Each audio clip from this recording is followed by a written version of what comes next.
Paper 2, question 18. Make P the subject of the formula y equals 3p squared take away 4. So when you make a letter the subject of the formula, it's technically something you've been doing for years now. You are getting that letter by itself. So you are rearranging the equation, you are doing things to both sides to change the look of the equation so that p is by itself. So you end up with p equals.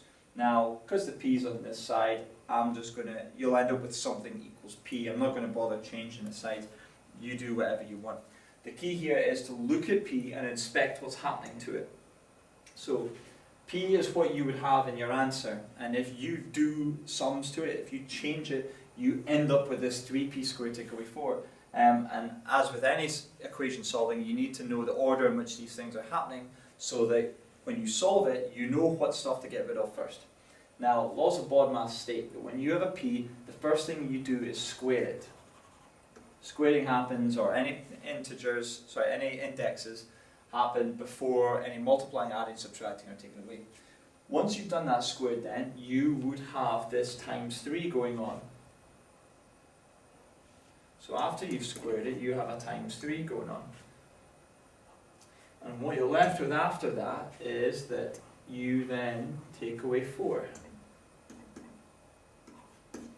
Now the reason why I'm just highlighting this is so it's just let you know that all you're really doing when you solve equations or changing the subject is playing a little game to get rid of these things to get the letter by itself.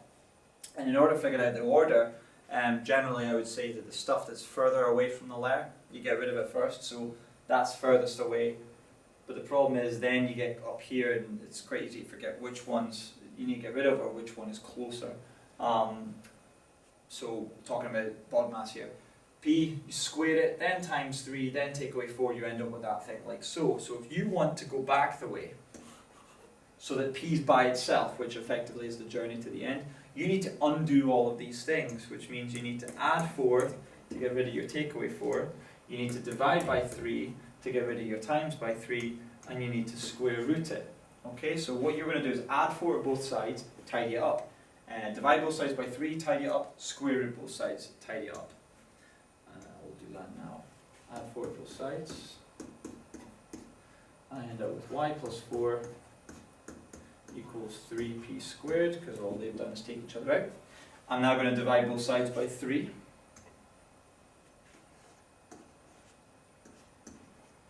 Which gives me just y plus 4 over 3. There's nothing I can do with that.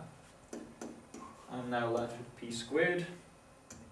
Now I'm going to square root both sides, which leaves me with p on the right hand side, and on the left hand side I have the square root of all of that stuff. Y plus 4 all over 3. P is the subject.